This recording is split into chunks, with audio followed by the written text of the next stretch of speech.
The small clock in the corner of the feed reads 0117, June 14th, 2025. The fisheye lens distorts the small, Spartan bunkroom into a fishbowl of anxiety. Outside, the Atacama is pure blackness, a silence that presses against the corrugated steel walls of Site 7. I activate the internal microphone. This is Father Elias Thorne, designated psychological consultant and archivist, commencing tape Alpha 01. Per protocol, I confirm my current status is stable, though deeply isolated. The heat signature reports from the geothermal activity are spiking again, right under the salt flats. They call it a natural phenomenon, but 3 weeks ago, we unearthed something that sings in frequencies no seismograph should pick up. My role, officially, is spiritual counsel. But frankly, it's closer to recording the final thoughts of damned men. I am to document the spiritual impact of the exotic material on the research staff. Today, Dr. Reyes showed me the initial spectral analysis of the primary object, a crystalline lattice structure too perfect, too ancient for this planet. It defies the laws of creation as I understand them. I've been reciting the Psalms for hours, trying to fit this discovery into the divine plan. It refuses to fit. There is a persistent metallic taste in the air down here, even on the surface level. The desert is meant to purify. This place feels like it's infecting my soul, molecule by molecule. I am heading now to the sub-level 5 checkpoint, where they believe the seismic activity originated. The brass insists on caution. The faith insists on presence. Descent. The elevator cage rattles violently, sounding less like machinery and more like the rattling of dry bones. Sub-level 5 access requires 4 biometric clearances and a full suit, which I am not authorized to wear. Hence, the head-mounted camera is my only barrier. I activate the night vision. The world snaps into a sickening green tint, highlighting dust motes dancing in the residual heat. The temperature gauge reads 45 degrees Celsius. The air is thick, sulfurous. I can hear the high-frequency thrumming now, vibrating through the soles of my boots. This is the sound the researchers track. Not a geological tremor, but a resonant hum. Security personnel, kitted out in heavy ballistic gear, stand guard at the blast doors, their faces drawn and pale under the green light. One of them, Sergeant Cale, grabs my sleeve.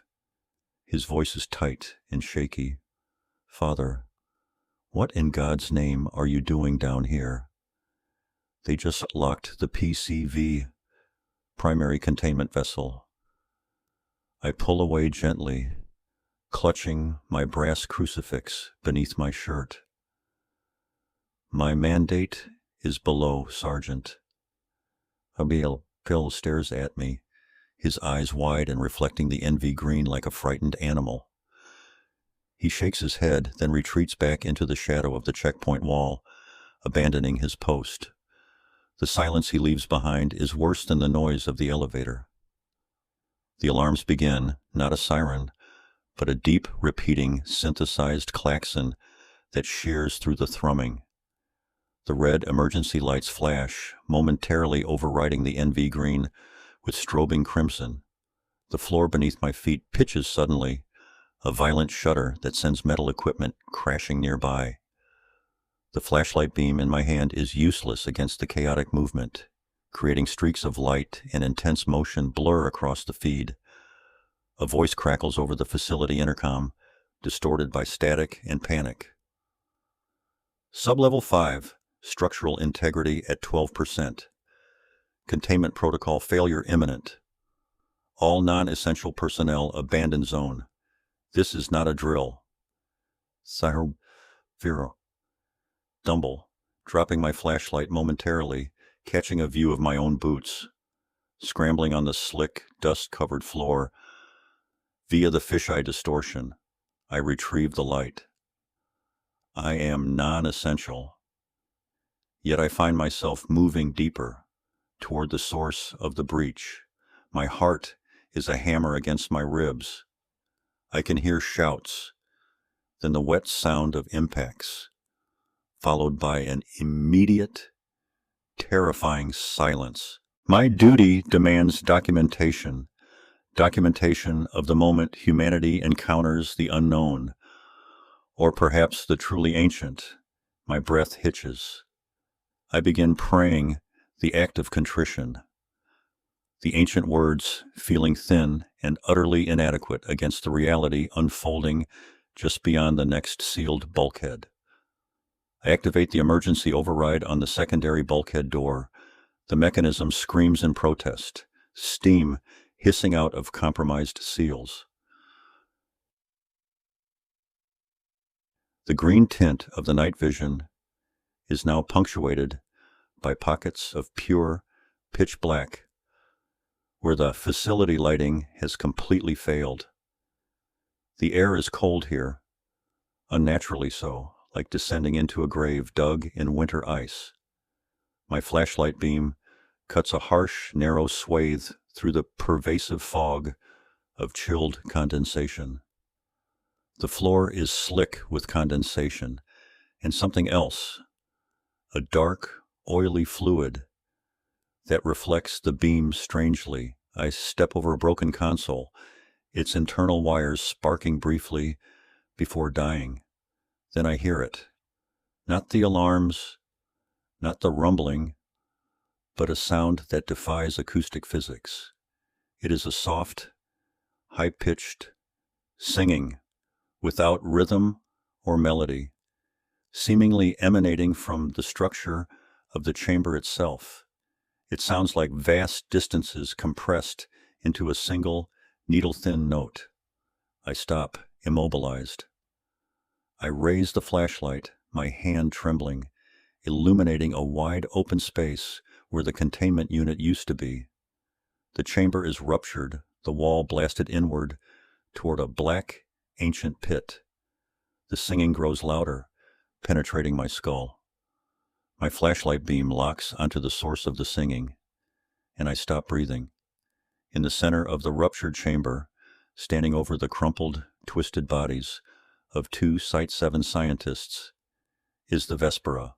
It is precisely as the classified preliminary reports vaguely described, yet utterly beyond description. The obsidian skin absorbs the light, making its 8-foot frame appear impossibly thin, a silhouette carved from deep space itself. The armor plates shift slightly, not like metal, but like the carapaces of a living creature contracting. The almond eyes, large and deep purple, turn slowly, articulating through an unnerving neck movement that suggests no skeletal structure.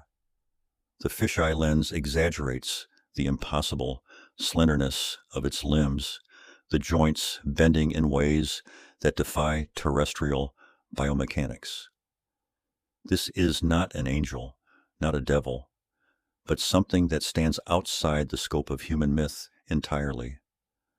The silent singing stops the instant its gaze falls upon me. There is no aggression, only a terrible, vast curiosity. The motion blur stabilizes as I freeze, paralyzed. The camera records the perfect stillness of the entity, the green tint giving it a terrifying ethereal glow against the ruin. The silence is absolute, heavier than the pressure of the subterranean rock. I realize I have dropped my brass crucifix. It clatters softly near my boot, reflecting the harsh flashlight beam for a moment before disappearing into the shadows. I cannot reach for it. I cannot move. The Vespera makes no sound, no discernible breath, yet I feel its presence, like a hand crushing the air from my lungs. It is an intellectual shockwave, a reality so perfect, so ancient, that every theological tenet I have held since my ordination collapses instantly. If this is a creation, then what is the Creator? And why did he never speak of this perfection? The Vespera raises one impossibly slender arm, the chitinous armor plates flexing silently, and gently lifts the body of one of the fallen scientists, Dr. Ramos, by the shoulder, holding him suspended effortlessly. Its large purple eyes fix on the scientist's face, a gesture that seems to communicate profound, yet utterly alien, understanding. This is not predation. This is examination. I realize that the spiritual conflict I was meant to document is not external, but internal. My faith, my God, feels suddenly small, contingent, a comforting lie spun in a dusty corner of a forgotten galaxy. The camera lens, slightly dirtied from the steam, focuses entirely on the alien's light-absorbing form. My recording ends here, not due to failure, but because the processing of reality becomes impossible. The feed flickers momentarily, not due to power loss, but the instantaneous spasm that seized Elias's neck muscles. He was frozen. The military-grade flashlight held rock steady, its brutal white beam cutting through the dust-choked air and impaling the 8-foot, impossibly slender shape standing 40 feet down the corridor. The Vespera did not move. It was a study in horrific stillness, its matte black chitinous armor absorbing the light until the glow only seemed to emanate from the deep purple almond eyes. The fisheye distortion of the bodycam warped the already immense height of the creature, making its head seem to scrape the ceiling of the reinforced tunnel. Elias's training, years of discipline honed by Jesuit rigor, fought desperately against the primate terror surging through his system. His breath caught, a ragged, wet sound amplified by the camera's sensitive microphone. The thermal clerical clothes felt suddenly sodden with cold sweat. This was not a demon.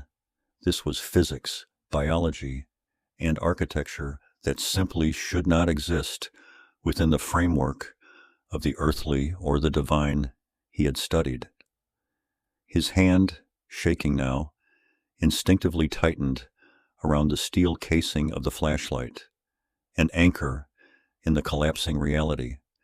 He realized with sickening clarity that the creature had no discernible face, no mouth, only the vast, silent gaze that seemed to categorize and dismiss the priest in a single, unblinking moment. Elias forced a small, choked sound that was intended to be a clearance code, a basic survival protocol. Archivist Thorne, Sub-Level 5, Sector Gamma, visual confirmation of Subject 01, designated Vespera, non-hostile posture, currently stationary. The words were shaky, clipped, fighting past the physical knot in his throat. He had to narrate, had to document. The recording was the only thing preventing total psychological disintegration. The sound of his own voice, metallic and slightly muffled through the mic, seemed to shatter the profound silence of the lower levels. The only other audible sounds were the structural stress of twisting rebar deeper within the damaged walls and the slow drip of water pooling somewhere unseen. He began to backpedal slowly, planting his rugged hiking boots carefully on the cracked concrete floor. His movement seemed agonizingly loud. The Vespera's form remained a fixed point, yet the iridescence of its obsidian skin caused tiny shifting rainbows in the flashlight's periphery, giving the illusion of movement even when none occurred. He glanced at the camera's status light. Solid green. Recording. He needed distance, not analysis. As Elias retreated, his flashlight beam swept across the alien's lower structure, confirming the complexity of its design. The legs, disproportionately long and thin, were sheathed in angular plates of matte black armor that appeared grown, not fabricated, but where the chitinous armor plates overlapped, the underlying skin was exposed, catching the light. An obsidian mosaic dusted with what appeared to be microscopic crystalline structures. They pulsed faintly, reflecting the purple light spilling from the eyes above. It was magnificent and terrifyingly organic. Elias's mind screamed the word Genesis, trying to shoehorn this creature into the first chapters of creation, but the sheer, utter alienness of the morphology rejected the concept of shared terrestrial lineage. This was not merely another species, this was another geometry of life. The priest felt a sudden, dizzying revulsion at his own gaunt, frail human form compared to the Vespera's impossible symmetry. He registered a subtle shift in the air. The creature had moved. Not a step, but a liquid, silent slide. It covered perhaps 3 feet, eliminating the distance between them without any apparent effort or joint articulation. The pursuit had begun, silent and inexorable. Panic hammered at the walls of Elias's rational mind. He needed spiritual fortification, the rote comfort of the Psalms or the Nicene Creed. Yet, when he tried to formulate a prayer, his mouth tasted only of copper and fear. In the beginning was the Word, and the Word was with God. The phrase dissolved into static. What word could account for this mouthless silence? What logos contained a creature whose existence fundamentally nullified the hierarchy of heaven and earth? He briefly considered dropping the flashlight, running, but the primal need to keep the entity illuminated, to keep the absolute darkness at bay, was stronger. The Vespera stopped its slide, halting its movement precisely where Elias had paused seconds earlier. Then, with unnerving deliberation, its head tilted, the deep purple eyes maintaining contact. It was observing, assessing the human's psychological state. The gesture was intellectual, not predatory, and that fact was infinitely worse than any roar or threat display.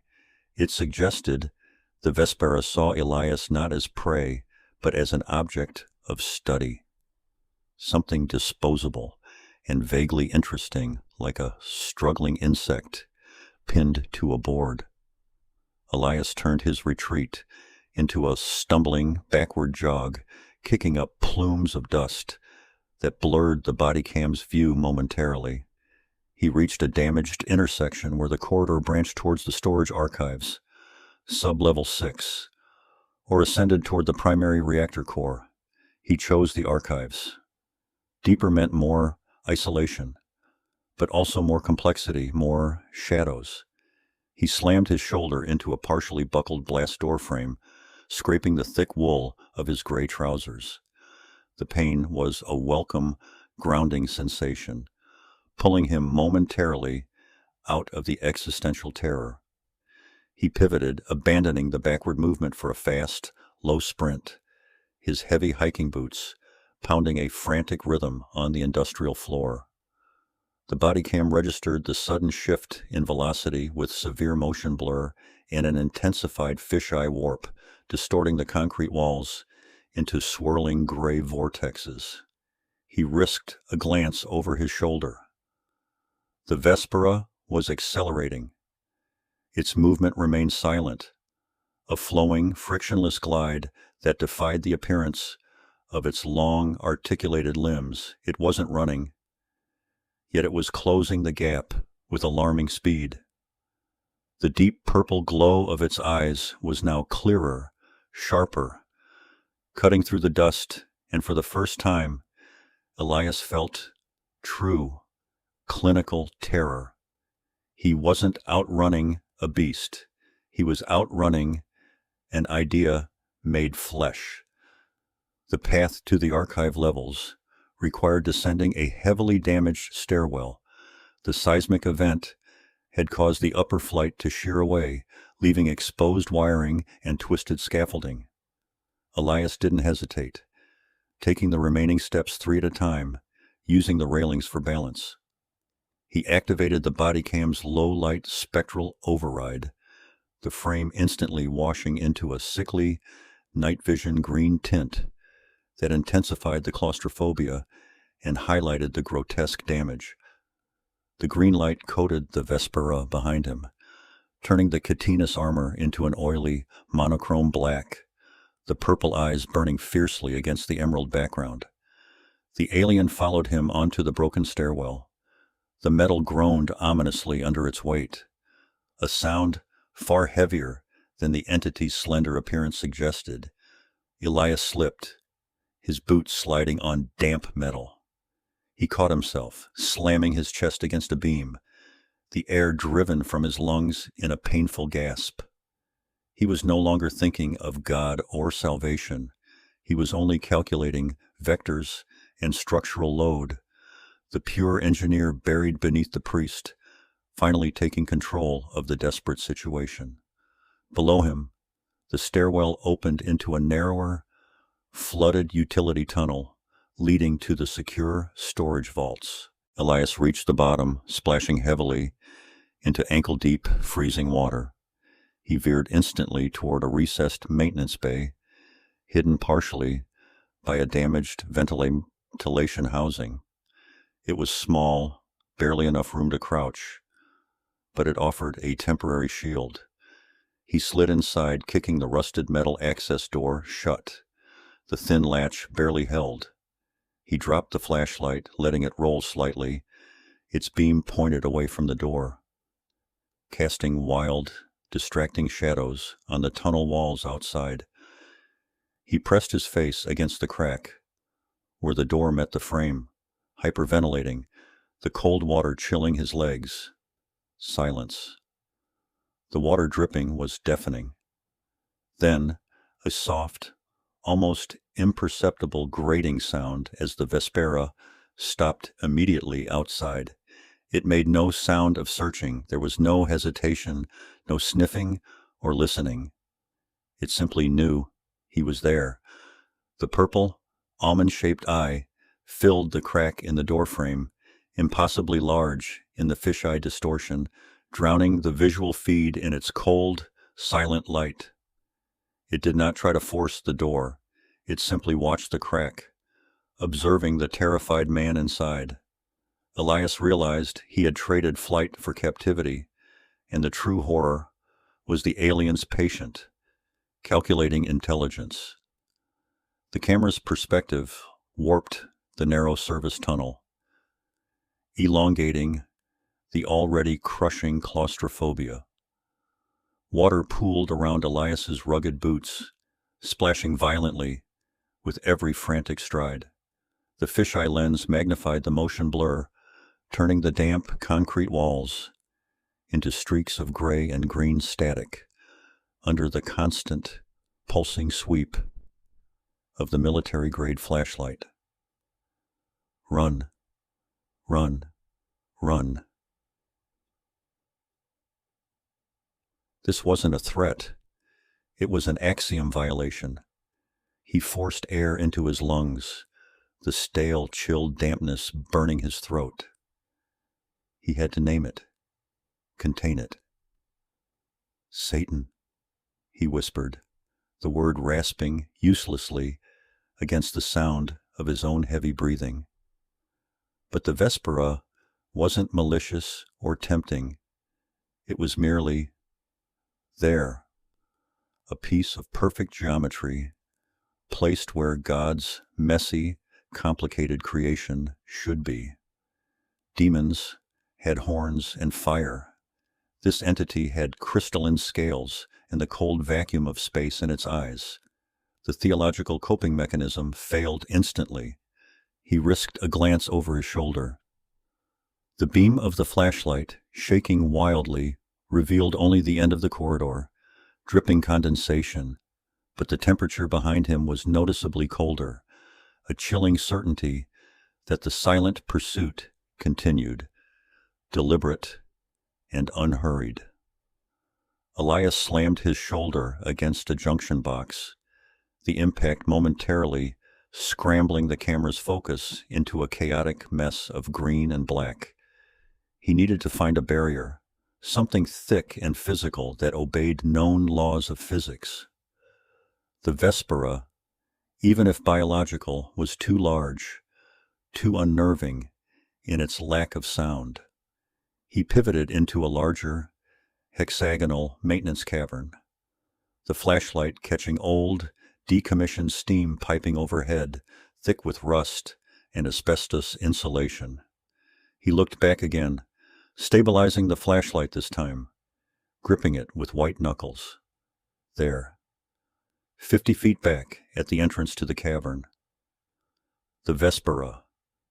It moved with a disturbing efficiency, its 8-foot frame making zero discernible noise on the wet, concrete floor. Its matte black armor plates absorbed the light, only the faint, deep purple glow from its large, downward-sloping almond eyes giving it definition against the night vision's sickly green wash. It wasn't running. It was gliding, covering ground too quickly for its measured, fluid stride.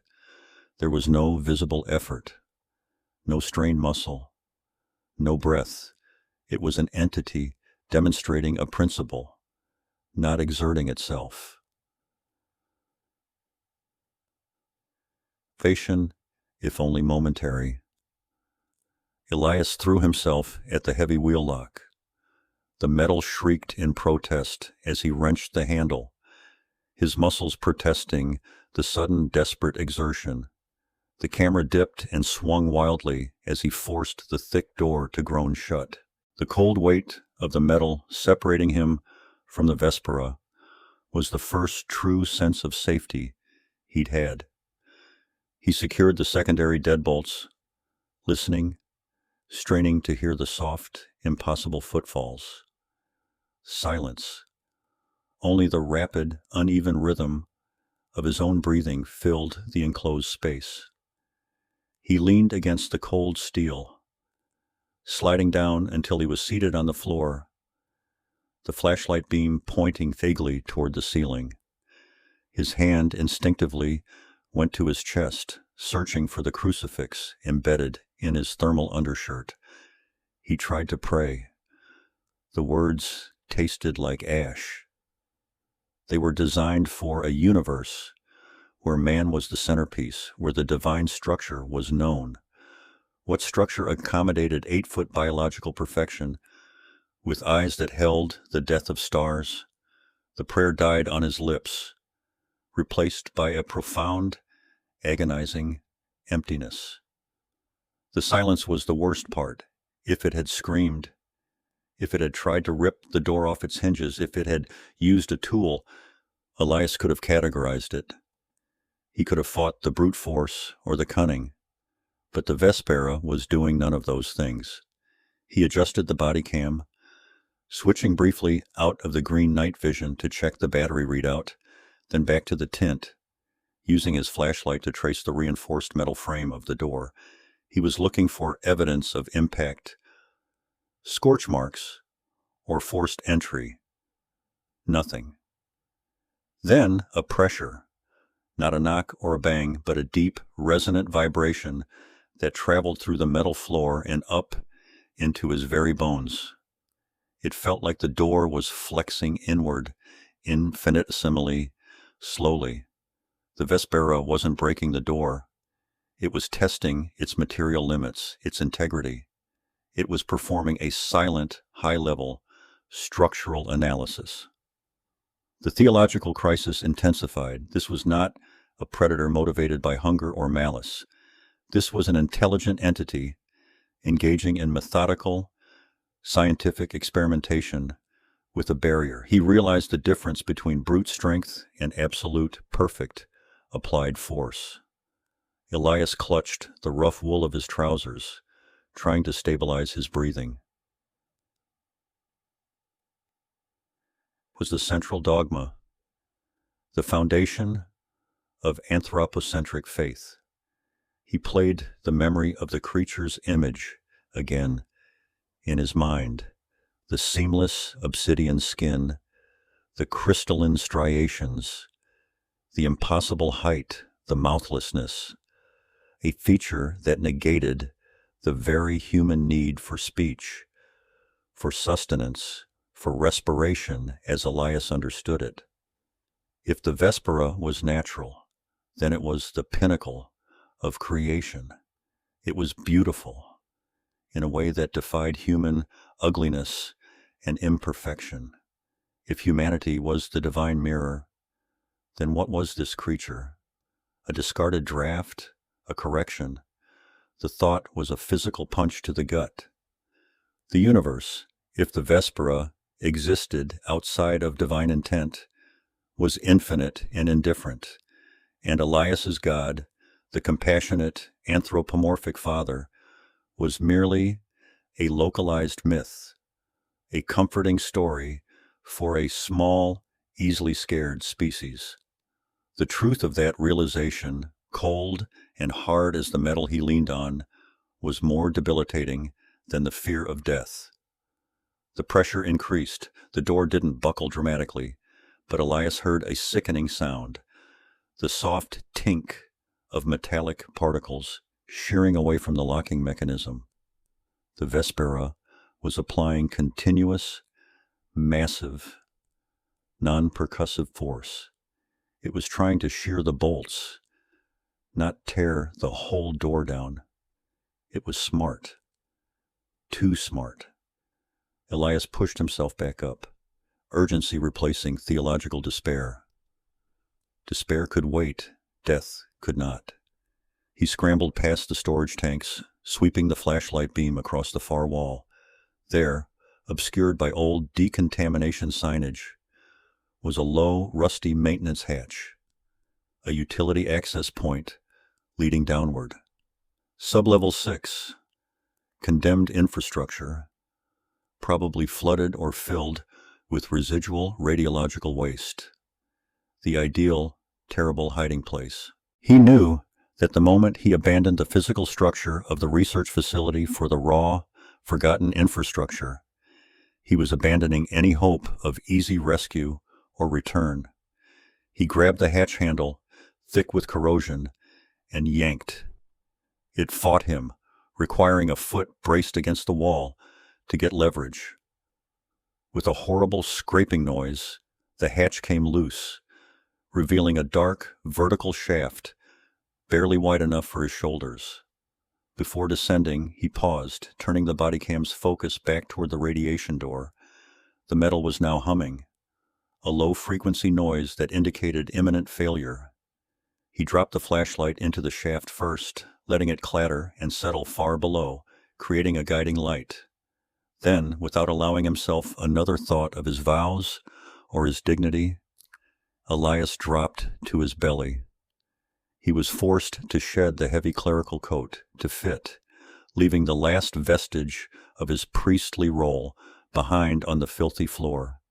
He slid into the dark, rusted ductwork, the thick wool of his trousers snagging against sharp metal edges, the sound of his forced, desperate movement utterly loud against the mounting, silent pressure on the door behind him. The fall into sub-level 6 was steep, dizzying, and utterly terrifying, a physical descent mirroring the internal collapse. The massive, reinforced radiation door settled with a shuddering, final pneumatic hiss, the sound muffled by the water-clogged acoustics of sub-level 5. Elias stumbled back, his breath ragged, the body camera's wide lens capturing the frantic, wet scramble before the door's sealing mechanism engaged.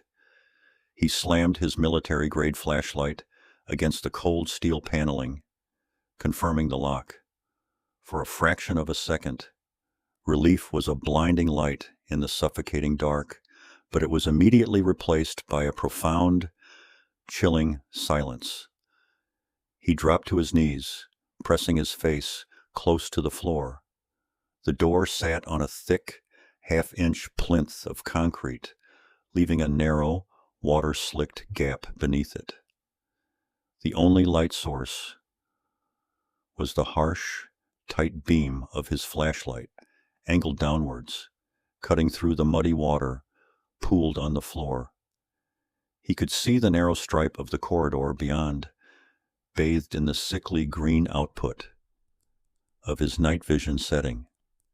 He expected movement, a shadow, a sound of heavy chitin scraping against concrete. There was nothing. This absolute, unnatural silence was far worse than any roar. It suggested patience.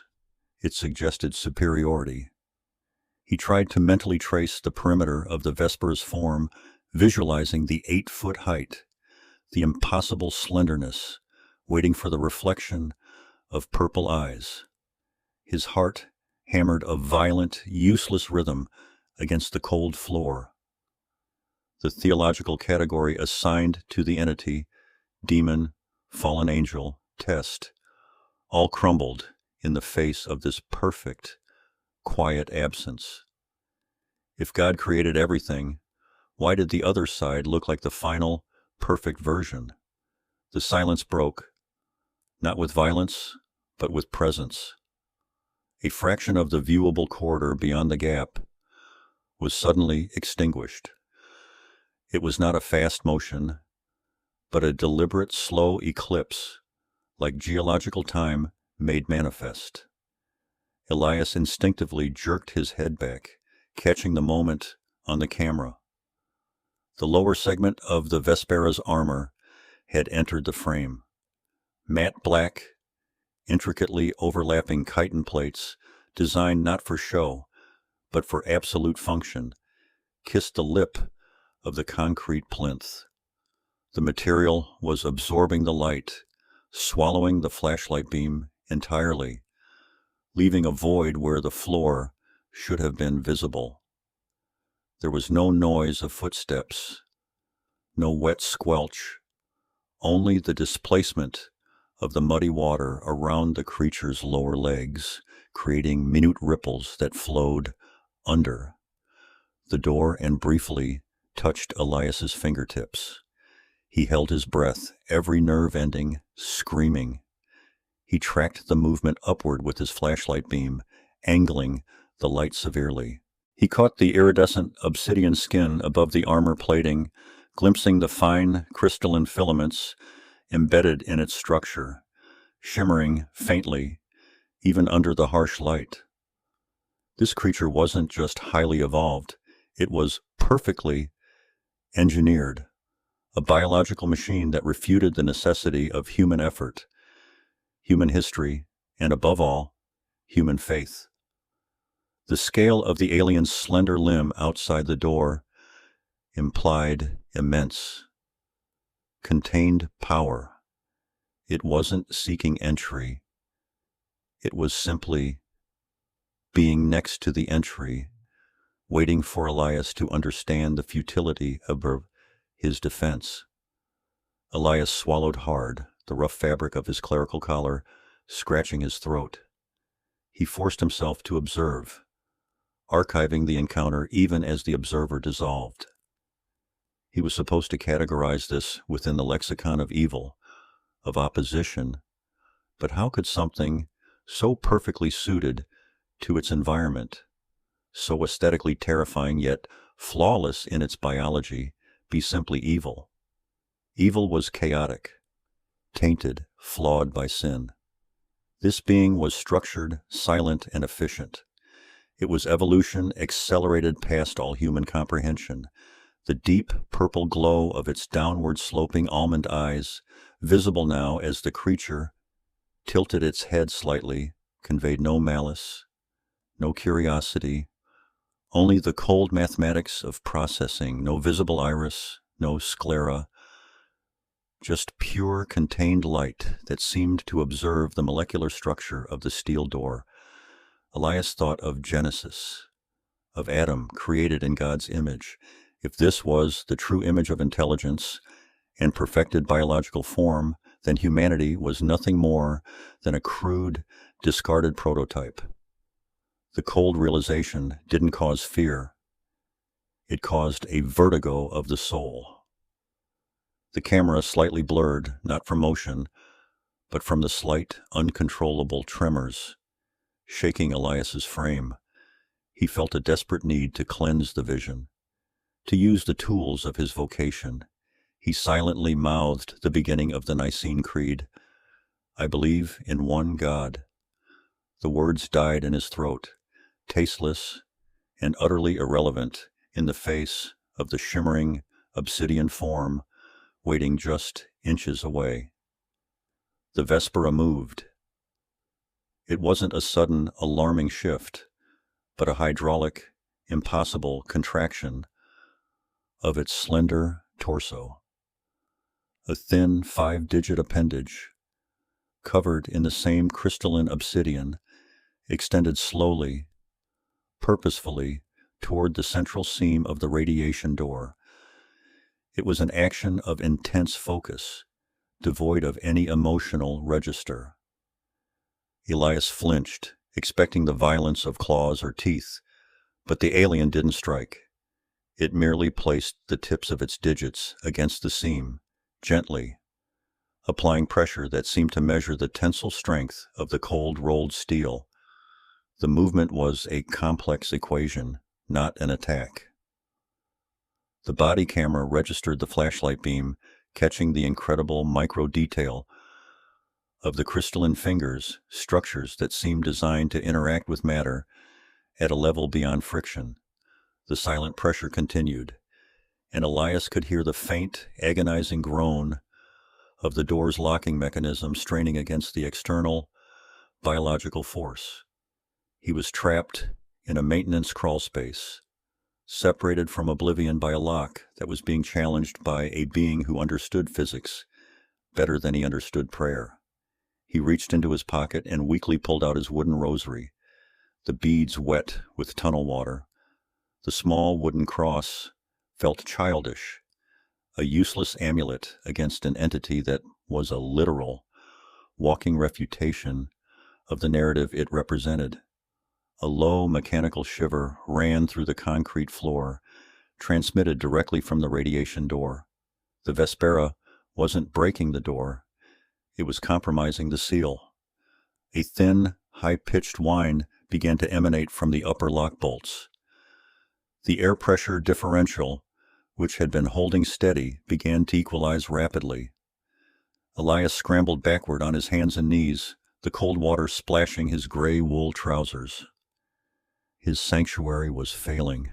The silence outside was no longer passive. It was the silence of focused concentration, the quiet before irreversible physical failure. He looked around the cramped corridor he had fled into. It branched into a series of smaller vertical access ducts used for ventilation and pipe routing, barely wide enough for a human to squeeze through. The air here smelled heavily of rust, sewage, and ozone. Survival instinct, primitive and demanding, finally superseded the theological trauma. He had to run. He couldn't stay and watch the Vespera walk through the door, confirming the ultimate failure of the human spiritual project. He needed to escape the immediate zone, find a higher level, and find a way to contact the surface. A surface he now instinctively knew would be useless against a threat of this magnitude. He rose, clutching the flashlight tightly, the green night vision tint highlighting the narrow, claustrophobic opening of the ventilation duct ahead.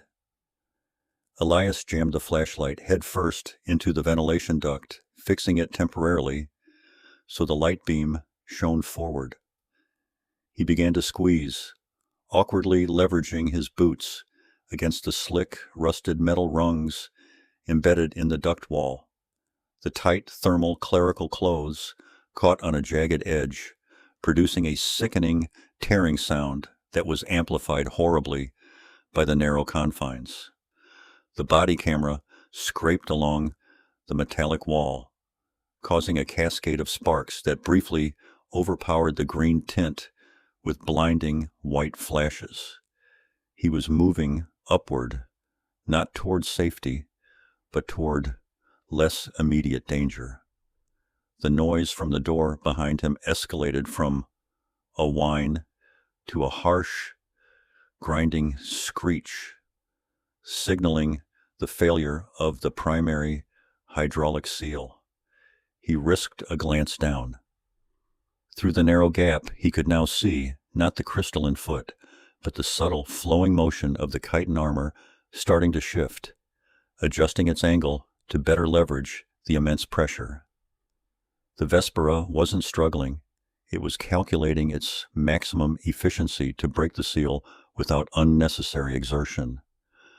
Elias grunted, pushing himself violently upward, tasting rust and fear. This was not a pursuit. This was an inevitable progression. The creature was merely waiting for the obstacle to be removed. He climbed approximately 10 vertical feet before finding a lateral maintenance shaft that seemed drier and less used. He pulled himself out onto a narrow walkway made of perforated steel grating. The air here was drier, but permeated by a faint, chemical smell he couldn't identify. He retrieved his flashlight and swept the beam across the surrounding pipes and electrical conduits. 5 was technically not on the standard blueprints, reserved only for emergency power routing. As the flashlight beam moved, it illuminated a small, unsettling detail hanging from a conduit bundle approximately 20 feet away. It was a single, long filament of the Vespera's characteristic iridescent obsidian material, caught on a sharp corner of a pipe weld. It wasn't dirt, nor was it a natural fiber. It was an unmistakable trace of the alien's unique biology. Elias froze, his gaunt face reflecting terror in the camera's fisheye lens. This maintenance shaft was a dead end in human terms, a rarely visited recess. Yet the Vespera had already been here. The realization that the creature was not merely chasing him, but had potentially infiltrated the entire facility network long before his arrival, finalized the theological collapse into absolute despair. He wasn't running from a hunter.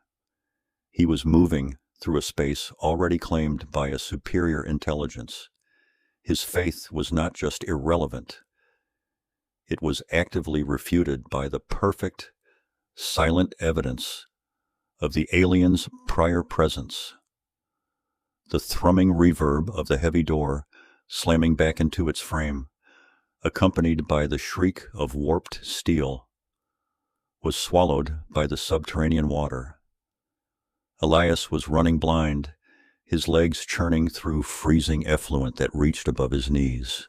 The harsh, tightly focused beam of his military-grade flashlight cut through the murky, vapor-laced air, reflecting off the corrugated iron walls in distorted streaks. The body camera, rocking wildly on his temple, translated the panicked sprint into a disorienting blend of motion blur and extreme fisheye warp, rendering the tunnel a curved, slick, endless maw. Every splashing step echoed a sickeningly loud alarm in the silence that the Vespera had imposed. He risked a glance backward.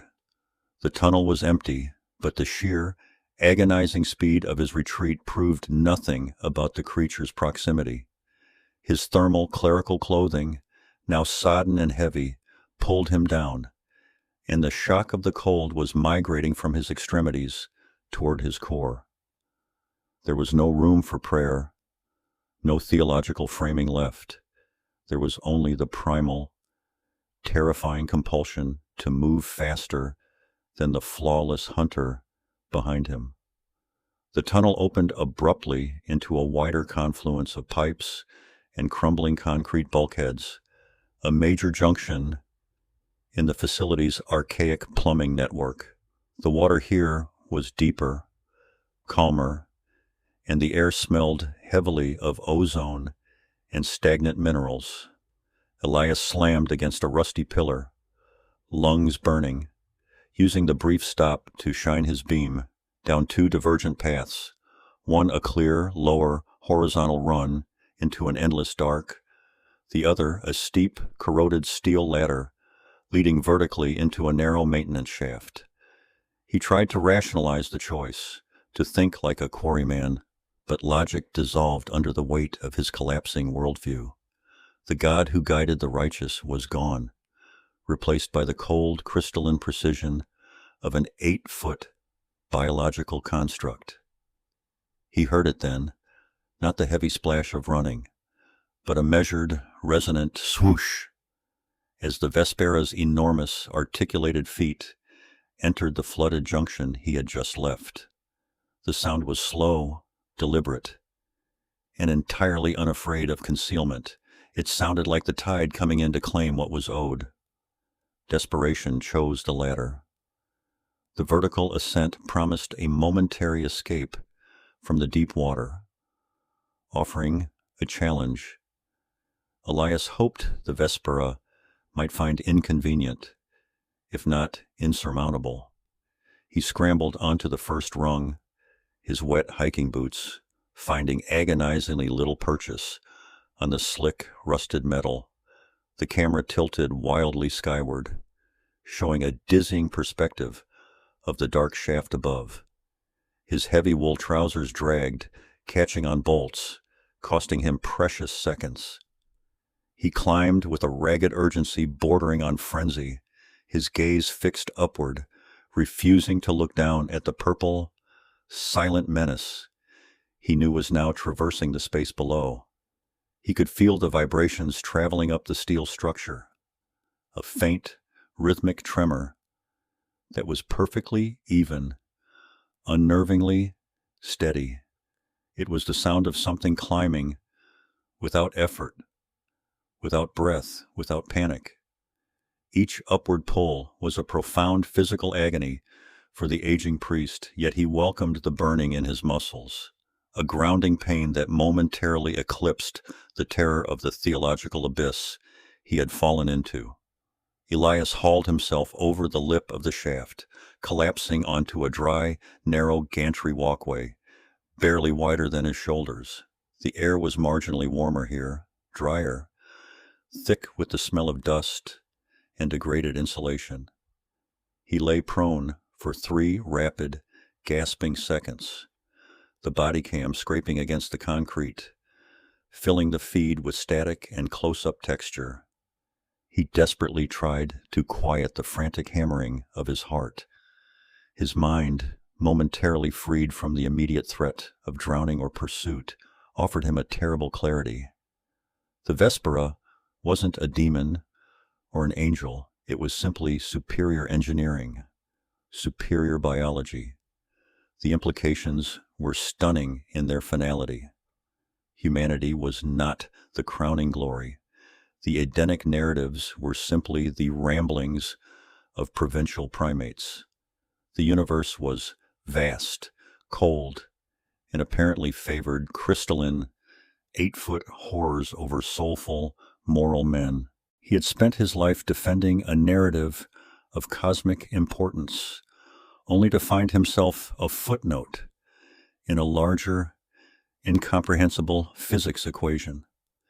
He rose slowly, using the flashlight to probe the gantry's path, the realization of his utter irrelevance settling upon him like a shroud of ice.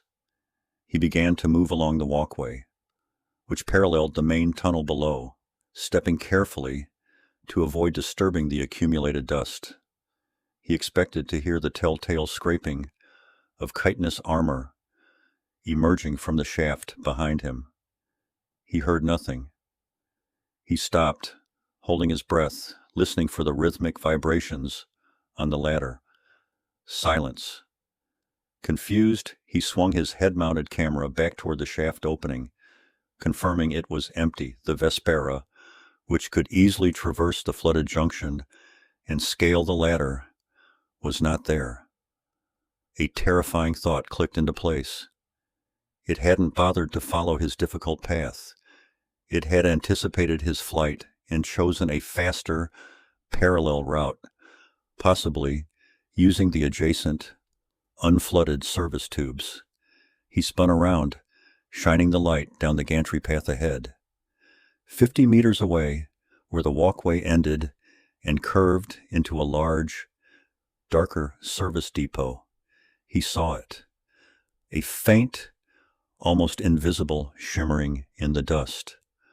A perfect, segmented print of the Vespera's three-toed foot. It was ahead of him. It wasn't chasing.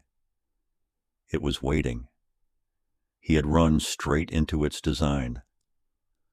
The service depot was a massive, vaulted chamber, an ancient storage area filled with ghostly shapes, draped in thick gray tarps. The gantry walkway descended rapidly into the main floor of the depot, and Elias stumbled down the last 3 steps, landing hard on his feet. The air in the depot was still, dry, and bitterly cold. He moved quickly behind a stack of enormous, corroded machinery, using the bulk as a temporary shield. The sheer scale of the chamber made his single flashlight beam useless against the overwhelming darkness. The bodycam's automatic night vision engaged, bathing the scene in a sickly, pulsating green tint, highlighting the cobwebs and the moisture dripping from the high ceiling. His heart rate spiked again. He was trapped in a box now, a gigantic, echoing container with only 2 known exits. The gantry he just used and the unseen exit on the far side where the Vespera had likely entered. This wasn't flight anymore. It was confinement. The profound, aching exhaustion of his body was matched by the absolute spiritual desolation within. He was merely an object being moved across a chessboard by a far superior player. The cold was now severe. Hypothermia began blurring the edges of Elias's already fractured reality. The intense exhaustion caused small, momentary lapses in his vision. The flashlight flickered once, then died entirely, plunging the immediate foreground into absolute blackness before sparking back to life moments later. In that millisecond of black, he felt the distinct, horrifying certainty that the Vespera was directly in front of him, its iridescent obsidian skin absorbing the last faint residual light. He gasped, swinging the beam wildly toward the phantom. Nothing. Only the draped shapes of machinery. But the panic had achieved its purpose. He squeezed his eyes shut briefly, muttering a phrase he hadn't spoken in hours, not a prayer, but a simple, desperate plea for cessation. The silence that followed his words was thick and mocking. The Vespera didn't do quick. The Vespera did precise, agonizing, unavoidable closure. Elias pressed himself deep into the narrow gap between 2 colossal, dusty condensers. He was too exposed, he knew. The Vespera would locate him by heat signature, sound, or simply its superior, non-optical vision. Yet he needed this pause. He brought his hands up to his face, burying his head in the cold, wet fabric of his sleeves. The rhythmic drip of water, high in the vault, became the only measure of time. He was not waiting for rescue. He was waiting for the end of the game. Then faintly, from the far side of the massive chamber, the sound returned.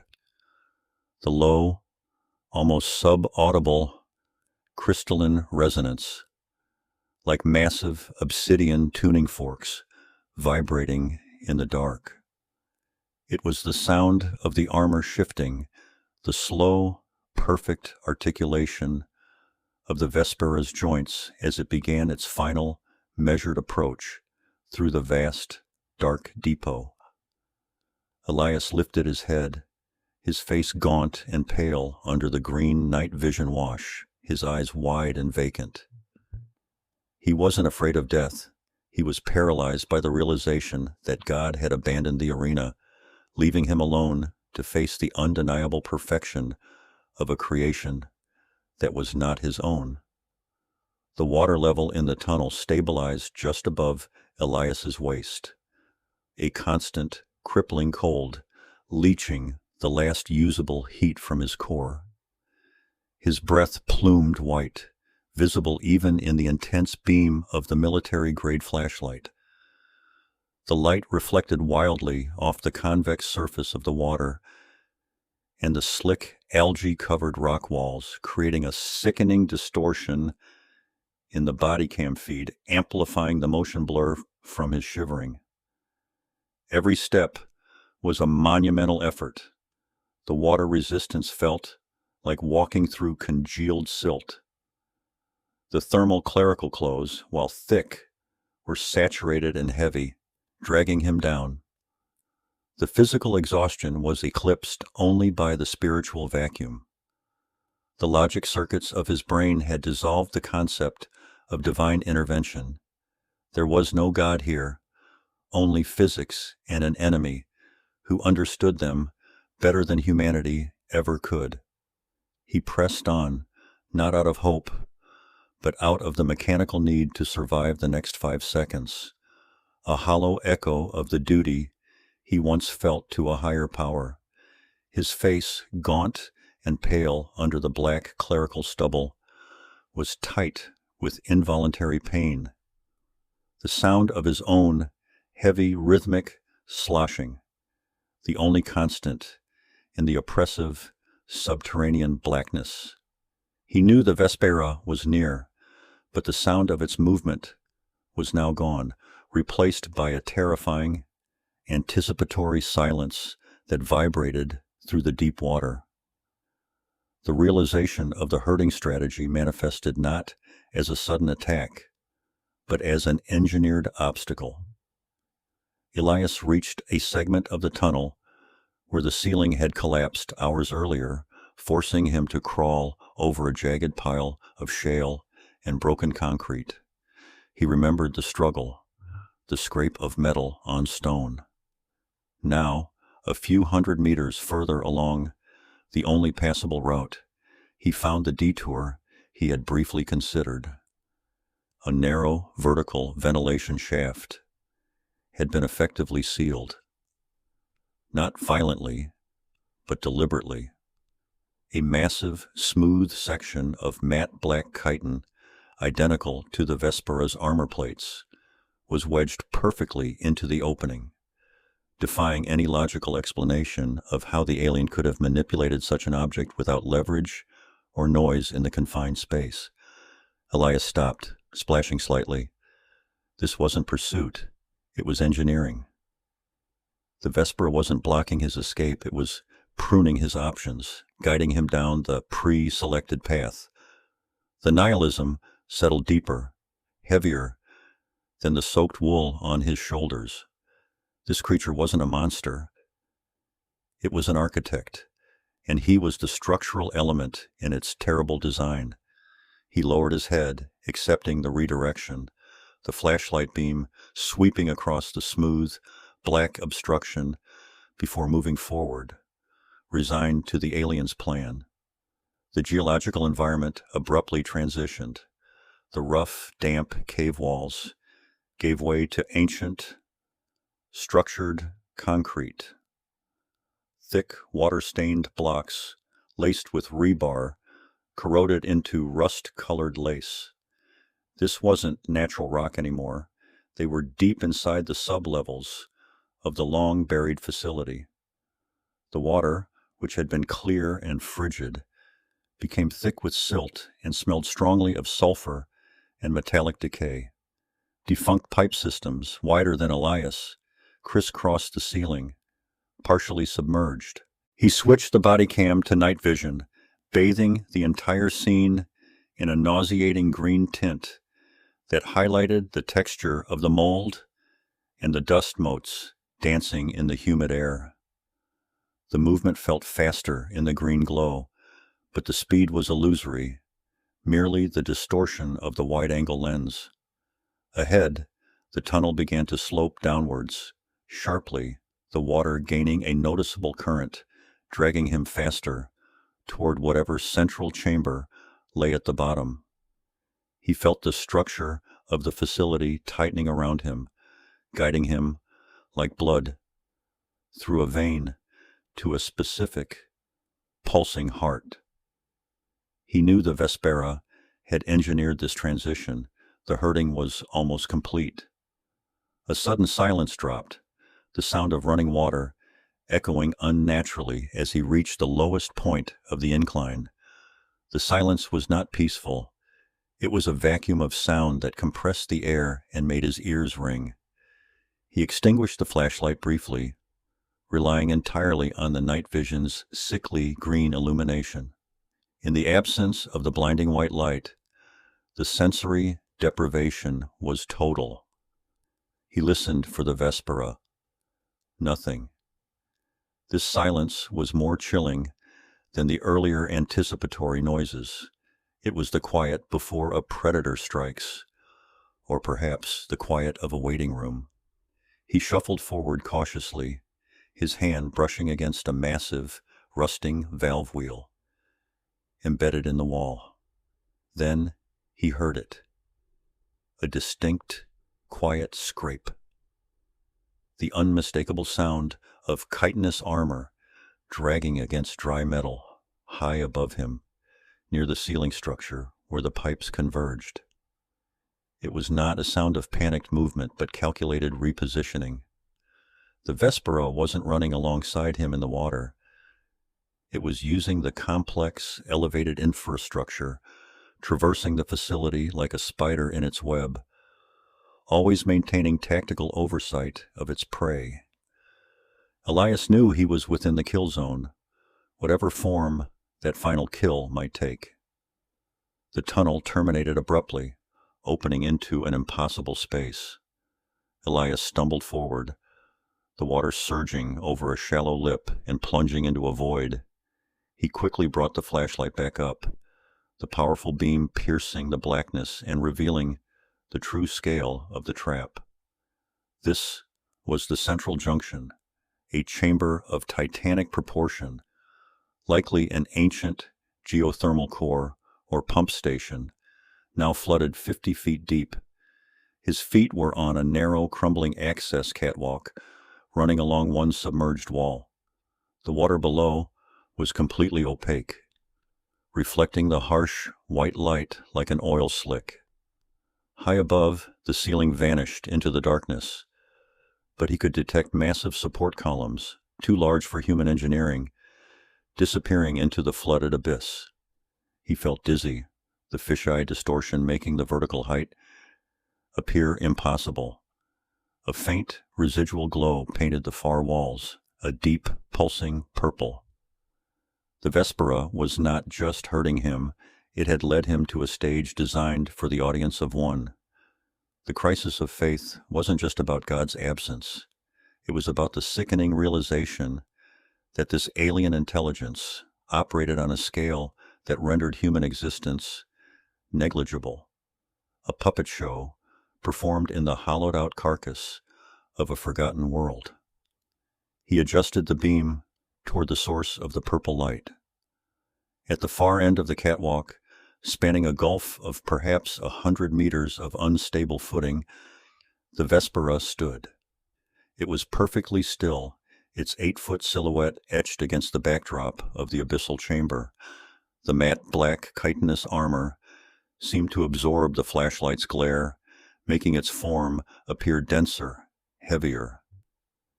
The downward sloping almond eyes, pools of deep, liquid purple, fixed entirely upon him, radiating the soft, terrifying luminescence that colored the environment. There was no aggressive posture, no charging movement. It was simply waiting. Elias realized the trap wasn't physical. He wasn't meant to die by claw or blast. The trap was psychological exposure. He was herded here to witness something, or to be witnessed by the alien on its own terms in its chosen environment. The mouthless face was unreadable, yet conveyed an absolute crushing intelligence that preempted every desperate thought in Elias's mind. The exhaustion and the cold reached a critical threshold, and the priest swayed precariously on the catwalk. He was trapped between the impossible drop into the flooded darkness and the silent obsidian figure watching him from the deep structure. Elias let out a ragged, guttural cry, more of a cough than a scream, the sound swallowed instantly by the vast space. He brought his hands up, resting the flashlight on the barrel of his wrist, aiming the light directly at the Vespera. The purple glow did not flinch or dim under the harsh white glare. He was broken, hypothermic, and fully unmoored from reality. He had lost everything, his faith, his purpose, and now his ability to flee. He addressed the alien, knowing it had no mouth, knowing it couldn't speak in human tongues, yet needing to speak the final liturgy of his despair. He rasped, his voice cracking, the word echoing hollowly across the water. "Why not just kill me?" He didn't expect an answer, only the confirmation of his own emptiness. The Vespera remained statue still, its large purple eyes seeming to penetrate the lens of the body camera and settle directly upon the ruins of his soul. In that silent standoff, Elias knew the end was not the cessation of life, but the complete and total erasure of meaning, an existential void engineered by an intelligence far superior than the divine he had served his entire life. He braced himself, ready for the alien to finally move, ready for the final, annihilating truth. The light, dimmed by spray and shaking in hands, cut through the oppressive blackness, revealing the massive junction. It wasn't the intersection of 4 mundane 20th century tunnels. It was a cathedral, carved from the earth, vast and flooded, where 4 colossal, water-choked arches met. The scale was overwhelming, the acoustics turning the sloshing of Elias's boots, thick gray wool trousers dragging in the muck, into cannon fire. His head-mounted camera, locked on night vision, painted the scene in sickly green relief. Motion blur smeared the edges of the archways as he scanned, the fisheye lens exaggerating the distance. And there, standing precisely at the confluence, was Vespera. The iridescent obsidian plates of its armor seemed to absorb the weak green glow, rendering the creature a negative silhouette against the dark. It was utterly still, the purple glow of its downward sloping eyes the only sign of life, a silent sentinel in a crypt of forgotten gods. Elias stopped, the water reaching mid-calf, the cold numbing his legs entirely. He knew the ambush wasn't physical, it was existential. This place felt like a staging ground for the final act of his ruined faith. Hypothermia had replaced fear with a terrible, crystalline clarity. Elias didn't try to raise the heavy flashlight higher, letting the beam cut horizontally across the water's surface, reflecting the Vespera's lower half like shattered glass. He was breathing in shallow, ragged gasps, but the panic was gone, replaced by a profound, desolate peace. He wasn't choosing to stop. His body simply refused to move further. The alien made no sound, yet the air around it vibrated, a low, subsonic hum that settled in the chest cavity, independent of the splashing water. The camera registered only the visual stillness, but Elias felt the pressure change. A psychic weight pressing down. He was gaunt and trembling under the thick, thermal clerical clothes, his dark hair plastered to his skull.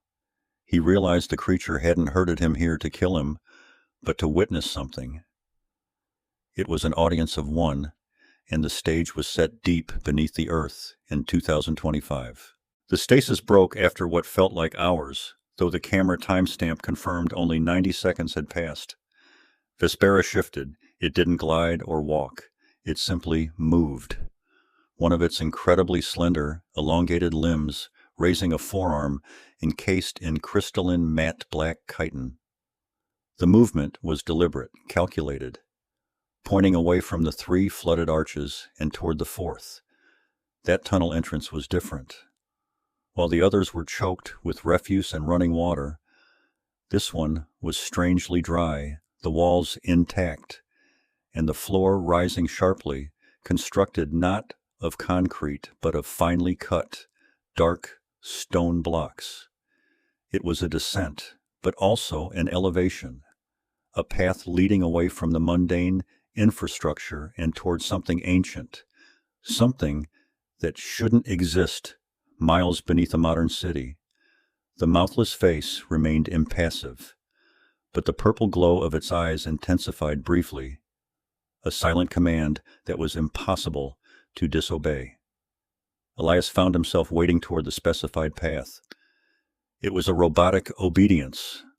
His will was entirely nullified. The water receded rapidly as the ground pitched upward. His rugged hiking boots crunched on dry silt. A grating sound after the constant sloshing. The air grew immediately less stale, warmer, and completely devoid of the usual tunnel stench. The change was disorienting, adding to the motion sickness induced by the body camera's severe motion blur as he moved. He focused the flashlight beam ahead. The walls of this new passage were covered in intricate, repeating patterns. Not graffiti, not electrical schematics, but deep, carved symbols that resembled mathematical fractals, impossibly complex and alien. They pulsed subtly in the periphery of his vision, and he wondered if they were acoustic dampeners or simply visual noise intended to overload human senses. He was being ushered into an architectural reality that mocked every principle of human engineering. The forced march continued for what the priest guessed was half a mile. The Vespera maintained a perfect distance, close enough to guide, far enough to remain intimidating. The tunnel widened into a large chamber entrance. Before them stood a massive, circular archway made of polished, obsidian-like stone, intricately carved, a true door, defying the chaotic, utilitarian tunnels above. It was cracked open, enough for the tall alien and the stooping priest to squeeze through, but its size suggested it was meant for something much larger. As they approached, the high-frequency hum, previously faint, became noticeable, vibrating in the teeth. The air passing through the crack was sterile and strangely warm, smelling faintly of ozone and crushed minerals. Elias raised a hand to the cold stone, the contrast between the freezing temperatures he had endured and the warmth emanating from the structure momentarily stunning him. This wasn't a hidden chamber. This was an installation, built to last epochs. Elias faltered just before the threshold. The weight of realizing that his entire earthly reality, his faith, his God, and his history were irrelevant, collapsed onto him entirely. He didn't cry. Instead, a dry, ragged sound escaped him, a sound of utterly broken laughter. He doubled over, his gaunt face contorted, the body cam providing a horrific, shaking POV of the stone floor. The military-grade flashlight slipped from his numb fingers and clattered onto the polished stone. The camera spun wildly as he tried to regain control, the world swimming in extreme fisheye distortion and green static. Vespera stopped, turning its massive head slightly, its purple eyes observing the man's total mental disintegration with cold, alien patience. It offered no comfort, no threat, simply waiting for the vessel to be ready for its reception. Elias managed to choke out a single, meaningless word. A curse, a prayer. It was impossible to tell. Before grasping the flashlight and forcing himself upright, he pushed himself through the gap, Vespera following immediately. The chamber inside was immense, its true ceiling lost in the darkness. It was illuminated not by electricity nor by the priest's flashlight, but by a diffuse, ethereal luminescence emanating from the floor itself. The light was soft, bluish-white, highlighting the impossible architecture. The walls did not meet at right angles. Columns spiraled into space at non-Euclidean angles, defying human physics and geometry. This was structure built without compromise to gravity or conventional load-bearing. The high-frequency hum was now constant and pervasive. Elias's boots stepped onto a seamless, smooth surface that felt organic, yet cold beneath the worn rubber. He recognized the profound horror. This wasn't a discovery. It was an exposure. He was walking into a place built by beings who operated on different physical rules, and they were letting him witness it. Vespera led him to the center of the vast chamber. There was no altar, no device, just a flat circle of deeply luminous stone. The alien finally stopped and turned, its entire 8-foot height directed at Elias. The matte black chitin armor was flawless, refracting the strange ambient light into faint, complex spectra. Elias stood 5 yards away, swaying, his vision beginning to tunnel.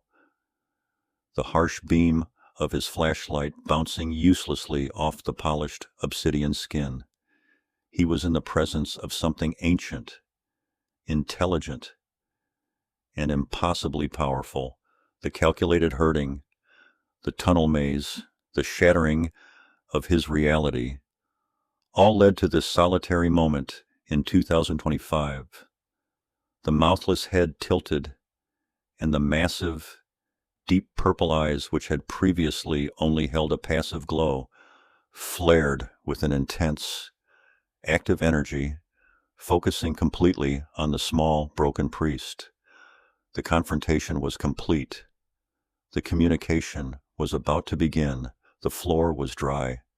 That was the first, most shocking realization after days of wading through subterranean rivers and fetid pools. The ground beneath the impossibly high vault of this chamber was utterly arid, composed of slick, highly polished stone that absorbed the light from Elias's military-grade flashlight, leaving only scattered, harsh reflections.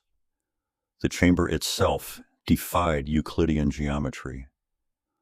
Corners resolved into 5 distinct walls, and the ceiling, far above the reach of the struggling beam, seemed to curve inwards at impossible angles, creating a nauseating fisheye effect even beyond the distortion of the body camera lens. Elias coughed, the sound rattling wetly in the cavernous silent space. He had followed Vespera, who now stood perhaps 30 feet away, motionless, its massive frame absorbing the minimal light. The air was unnaturally cold, sharp, and felt ancient, like breathing liquid nitrogen. Elias's body trembled uncontrollably, a combination of profound hypothermia and the sheer crushing weight of the location's antiquity. His breath plumed white in the harsh yellow cone of the flashlight. He stumbled forward, his heavy, soaked boots scraping against the silent stone floor. He was no longer searching for God. He was merely seeking the cessation of movement, the final surrender. The purple glow of Vespera's almond eyes intensified slightly, the color reflecting off the damp fibers of Elias's clerical thermal shirt, painting him in the hues of morning and celestial void. Vespera didn't move, yet the space around it seemed to compress. Elias felt a profound, overwhelming pressure in his inner ear, accompanied by a high-pitched whine that momentarily blew out the gain on the bodycam's microphone, a sharp, digital clipping sound. He dropped to his knees, the impact jarring his chilled bones, scattering the focus of the body camera into a momentary blur of gray wool and slick stone. He felt less like he was encountering a being, and more like he was standing too close to the event horizon of a black hole, a focal point where the rules of existence bent until they snapped. The structure was clearly not built by human hands, nor was it built for humans. The overwhelming silence was suddenly broken, not by sound, but by comprehension. Data, raw and undigested, flooded Elias's consciousness, bypassing his eyes and ears entirely, slamming directly into the most fundamental processes of his brain. It was like attempting to download the Library of Congress directly into a short-term memory chip. The immediate shock forced a desperate, guttural gasp from his lungs, visible as an expanding cloud of vapor under the frantic pulse of the flashlight beam. This was the communication, not words, but the infinite, indifferent truth of the cosmos. The data stream intensified, becoming a horrific, instantaneous education in deep time and cosmic mechanics. Elias saw the universe not as a celestial kingdom designed by benevolent intent, but as a grinding, chaotic, self-perpetuating machine governed by thermodynamic necessity. He witnessed the birth and death of stars compressed into a single, terrifying flash, billions of years reduced to milliseconds. His human concept of time fractured. The age of the structure he was kneeling in seemed to span epochs before humanity had even separated from the primordial soup, making his faith, his God, and his entire civilization a temporary, almost imperceptible statistical anomaly. He realized, with agonizing certainty, that the idea of a creator who cared about the moral decisions of a single fragile species on a mid-sized blue planet was an infantile fairy tale required only for the biological survival of that species.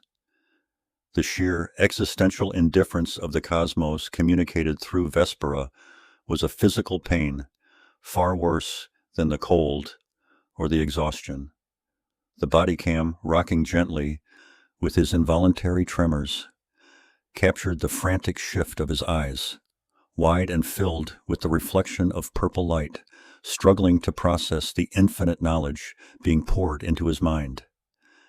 The telepathic onslaught narrowed its focus, zooming in on Earth. Elias saw the true, brutal history, not the curated timeline of Scripture, but the slow, violent churning of evolution. Vespera showed him the lie of Eden, not as malice, but as a necessary cognitive construct. Faith was a societal tool, a beautiful, comforting scaffolding erected by early consciousness to prevent immediate self-destruction upon realizing the horror of their own mortality and insignificance. The alien's essence communicated a profound, ancient pity for humanity's short leash of understanding. The core truth hammered into Elias's consciousness was simple. The structures were real. The history was ancient, but the divine purpose he sought was fundamentally absent. There was no plan, only physics and survival. He felt the absolute shattering of his clerical vocation, 38 years of dedicated service, of providing solace, of believing in an ultimate loving justice, revealed to be nothing more than the eloquent recitation of a comforting, necessary falsehood. The realization didn't just break his faith. It invalidated his entire existence, turning his identity into a cruel cosmic joke. Elias tried to scream, to reject the data, to find a theological loophole, a single shred of scripture that could withstand the crushing weight of Vespera's perspective. He pushed air from his lungs, his throat dry and seized by hypothermia. But no sound escaped the confines of his cowl. The bodycam's audio picked up only a strained, ragged wheeze, amplified into a horrifying, failing echo in the chamber. He wanted to weep, but the capacity for human emotion seemed to have been burned out of him by the cold and the knowledge. He stared past Vespera, his vision swimming, the purple eye glow bleeding into the darkness. He felt a desperate urge to pray, but the words were ashes in his mouth. To whom would he pray? The indifferent vacuum of space-time? The universe had offered him the truth, and the truth was the void.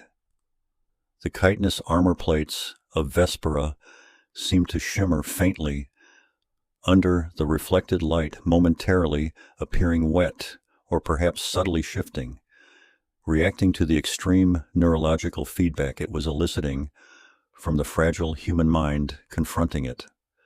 The creature remained perfectly silent, a living, 8-foot-tall monument to cosmic dread.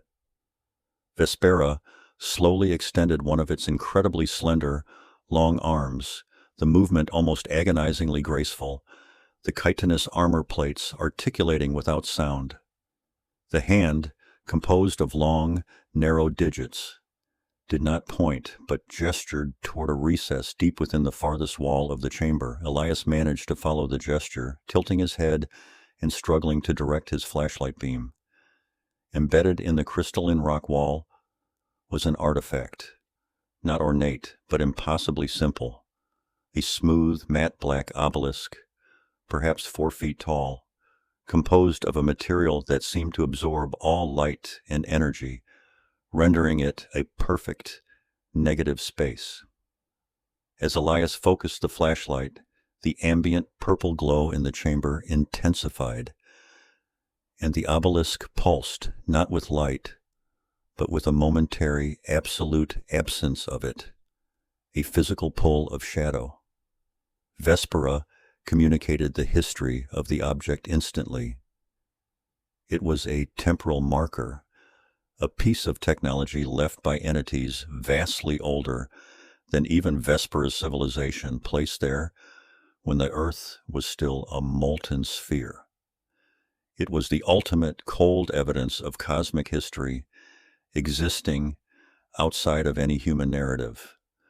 The marker was proof not just that they were alone, but that they were late, inconsequential trespassers in a universe already written in stone by incomprehensible powers. Elias's gaunt face was now wet, not from tears, but from the condensation forming on the freezing camera lens as his body temperature plummeted further. He looked down at the flashlight he was still clutching. It represented the last vestige of human control, the self-imposed light against the darkness of the unknowable. Now the darkness was known, and it was empty. With a sudden, definitive movement, Elias's fingers released their grip. The heavy, military-grade flashlight clattered onto the smooth stone floor and rolled once, the light beam whipping across the ceiling before settling face down, instantly plunging the immediate foreground into near-total darkness. The body camera automatically flipped to its night vision mode, bathing the scene in a sickly, granular green tint. All that remained visible of Vespera were the two perfect, glowing purple almond shapes hovering 8 feet above the floor, and the faint, unsettling luminescence reflecting off the high polish of the black chitin armor. Elias's head slumped forward, his face obscured by shadow and the grainy NV filter. The crisis of faith was over. There was only acceptance of the void. In the sudden, profound quiet of the green dark, the only sound transmitted was the soft, continuous, digital hum of the running body camera, recording the end of faith in 2025. The feed is static, then violently unstable, saturated in a sickening, flashing emerald green that flickers with the residual aftershocks of the cosmic infusion. Elias is on his side, the rough, impossibly dry floor pressing against his cheek. The fisheye lens warps the crystalline obsidian legs of Vespera into pillars of indifferent geometry, looming overhead. He can taste blood where his teeth have worried his tongue. The data wasn't just information, it was a structural demolition of his entire neurolinguistic architecture. Every theorem of faith, every comforting narrative of divine purpose had been replaced by a firewall of statistics, the heat death of the universe, the infinite zero sum of existence, the simple, brutal fact of four-dimensional physics operating without moral supervision. The resulting silence inside his skull is more agonizing than any scream. He tries to push up, the dense wool of his thermal clerical jacket snagging on the seamless floor, the movement registering as agonizing slow-motion struggle through the body cam's blurry field. Vespera remains perfectly still, its deep purple eyes absorbing the collapse of the terrestrial primate, an observer watching the dust settle where a cathedral once stood. He focuses his flashlight beam, a harsh, futile white line cutting through the green, illuminating only the flawless ancient armor of his executioner. He manages to brace himself on his knuckles, his breathing ragged, shallow gasps turning to wheezes in the dead air. The sheer futility is paralyzing. He attempts the rote movement of prayer, a muscle memory of 30 years, but the words catch, sour and meaningless in his throat. He realizes with a horrifying clarity that even the sensation of horror is anthropocentric, an irrelevant emotional overlay on a mechanism designed solely to propagate organic matter in a brief sliver of temporal space. He is nothing more than a highly complicated, transient chemical reaction, and his suffering is thermodynamically insignificant. He stares at the fine crystalline structures embedded in Vespera's obsidian skin. They shimmer minutely under the concentrated glare of his flashlight, revealing an intrinsic complexity that dwarfs terrestrial biology. Elias's eyes, rendered wide and panicked in the lens distortion, suddenly clear, replaced by a cold, dreadful acceptance. He understands now that God was simply the biggest, most satisfying lie his species told itself to survive the night. He is awake, and the dawn is an endless, indifferent void. The quiet of the chamber is broken by a soundless shift in Vespera's posture. It doesn't move so much as reorient, a slight tilt of the towering head that registers as monumental change in the distorted view. Then, one of its impossibly slender arms raises, the matte chitin plates clicking together with a dry, soft articulation, the only non-biological sound in the room. The movement is deliberate, focused. It does not gesture toward Elias, but toward the vast, seamless chamber wall, 10 meters away. As Vespera's appendage nears the wall, the air warps. It's not light or holographic projection, but a subtle, sickening distortion of space-time itself, revealing not the local environment, but a window into something truly distant.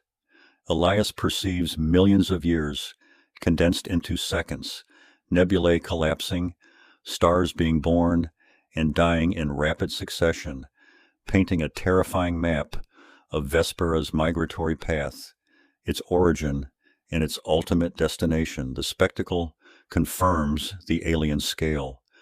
It is a passenger on cosmic currents, and Elias is a momentary artifact encountered on the route. The visual data is clean, compelling, and requires no interpretation. He documents it all, the camera capturing the impossibility with relentless fidelity.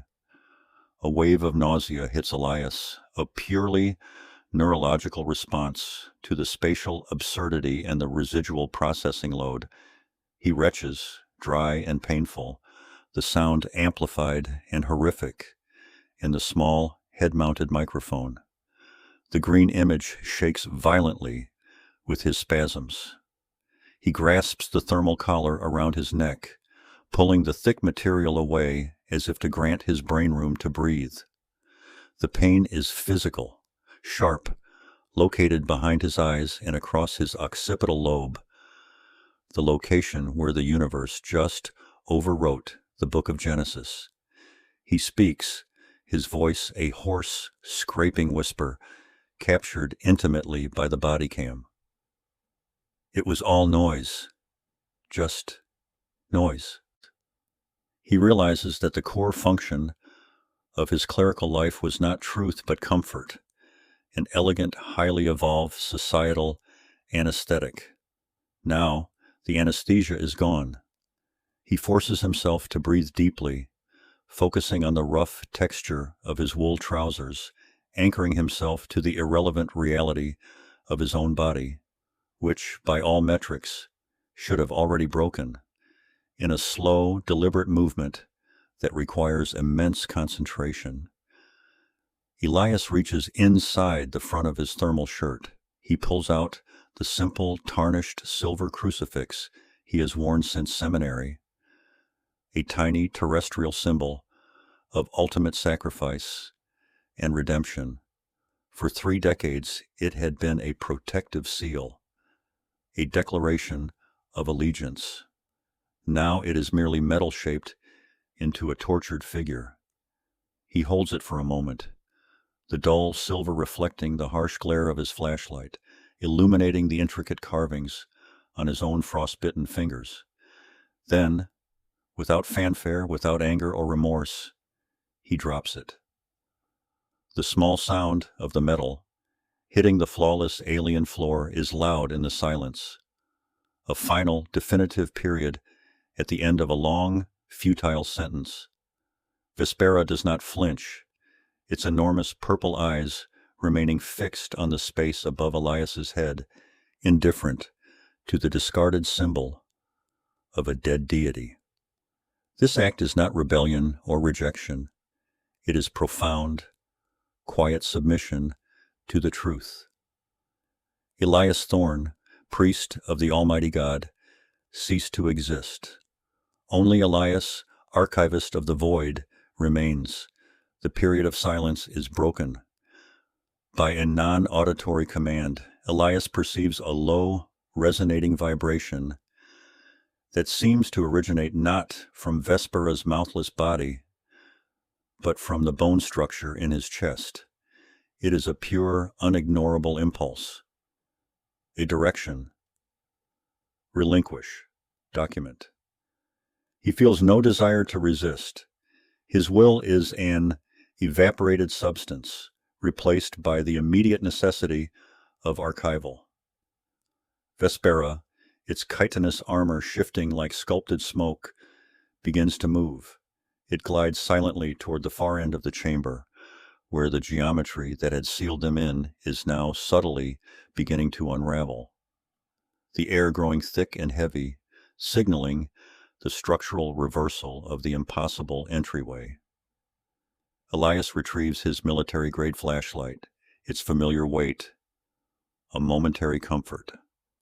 He pulls his clerical shirt down, smoothing the thermal fabric, executing his duties with the cold, detached precision of a machine performing its last programmed task. He is following the truth now, a journey that has no salvation at its end. Elias rises stiffly, his body aching from the cold and the internal cataclysm. He adjusts the focus on his bodycam one last time, ensuring the green-tinted view is sharp. Capturing the precise moment, the alien structure begins to conform to the rules of non-Euclidean entry and exit. He strides toward the shifting light, rugged hiking boots, striking the polished floor. His clerical clothes, once symbols of authority and comfort, are now simply protective gear against the elemental cold of the alien structure. He focuses the harsh beam of his flashlight directly at Vespera's back, documenting the precise configuration of the overlapping armor plates, treating the creature not as a sentient being, but as the final, terrible piece of evidence. He realizes he is no longer recording this for humanity or for history. He is recording it for the universe itself, the small, transient testimony of a consciousness that glimpsed the infinite dark and recorded the coordinates before expiring. He enters the structural fold behind Vespera, plunging back into the twisting, impossible tunnels, the lens blurring immediately with the disorientation of the descent. Part 9 ends in motion, propelled forward by the indifferent gravity of finality. The feed flickers violently as Elias forces his gaunt, sweat-slicked body to rise. The world is a canvas of nihilism, cold and mathematically perfect. Vespera stands absolutely motionless, a spire of articulated shadow, the deep purple glow of its eyes fixed on the collapsing architecture of the chamber. The data transfer didn't just strip him of belief, it rewrote his operating system. The small head-mounted body camera, covered in grime, catches the fisheye distortion of the moment he takes his first step, now not as a man, but as a lens. Elias lifts the military-grade flashlight. Its beam seems weak, insignificant against the vastness he now comprehends. There is no urgency, only the mandate. Vespera turns, not with a pivot, but with a silent, fluid shift of mass, and begins to move toward a previously unseen exit slit high up the cavern wall. Elias follows, thick, thermal, clerical clothing chafing against his skin, his mind registering the sensation only as necessary input data. The final ritual of submission is complete. The path forward is purely mechanical documentation. The envy tint washes the receding chamber into a sickly green memory, a monument to the faith that was systematically dismantled. His breathing is shallow, regulated. The motion blur on the edges of the frame indicates the rapid, almost automated pace he maintains to keep up with the alien's impossibly long strides. The exit leads into a vertical shaft, reinforced with smooth black metal that echoes nothing of human construction. Vespera ascends effortlessly, using minute crystalline grips, visible only when the flashlight catches the iridescent quality of its skin. Elias is forced to use the existing, crude climbing rungs left by previous, doomed human explorers. The effort registers as a dull, necessary drain on resources. He is not afraid of falling. If he dies, the camera must survive. The archival imperative outweighs all biological preservation protocols. The climb is agonizingly slow, the fisheye lens capturing the dizzying height and the impossibly narrow space. He can smell the damp, metallic air and the faint, cold scent of ozone that trails Vespera. Every time he looks up, the purple light of the alien's eyes is there, a beacon of cold, cosmic indifference, guiding the archivist. The constant motion blur emphasizes the frantic necessity of the documentation process, ensuring no data point is missed. He silently recites the coordinates Vespera had imposed upon him, coordinates relating not to a location, but to the structure of reality itself.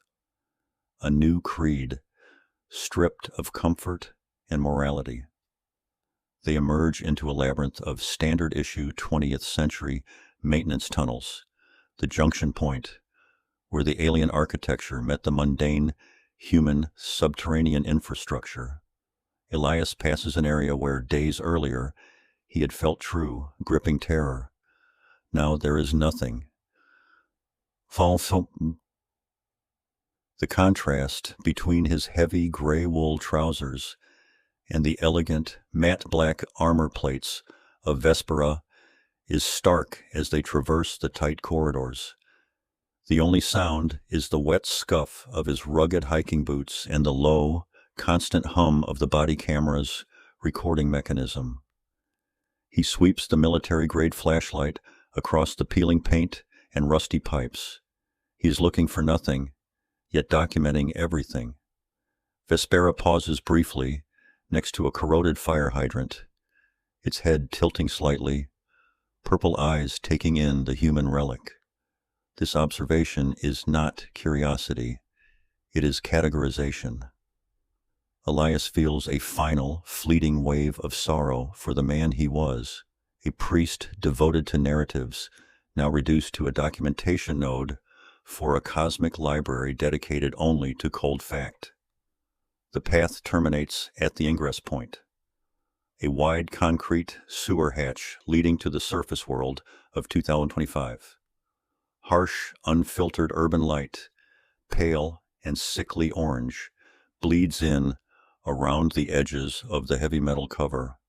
Vespera stops directly beneath the hatch. The crystalline structures on its skin momentarily brighten, reflecting the purple eye glow across the rough concrete. This is the moment of final instruction. No sound is transmitted, but the internal synchronization Elias underwent confirms the absolute nature of his remaining existence. The directive is clear. Document the emergence. Initiate the archival protocol. The process is now self-sustaining. Elias Thorne is merely the power source and the vessel. He grips the flashlight, knuckles white. He understands that this is not his departure, but Vespera's. His journey begins here, in the cold, documented aftermath. He knows he must watch, record, and then obey the directive to integrate back into the human population, commencing the passive archival transfer that will slowly rewrite the planet's narrative structure. Vespera executes its exit. There is no visible effort, no mechanism of propulsion, only acceleration.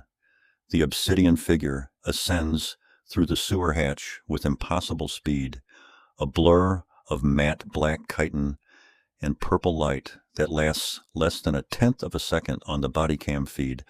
The harsh light outside flashes wildly, then settles, revealing only the dark, indifferent sky above. It is gone.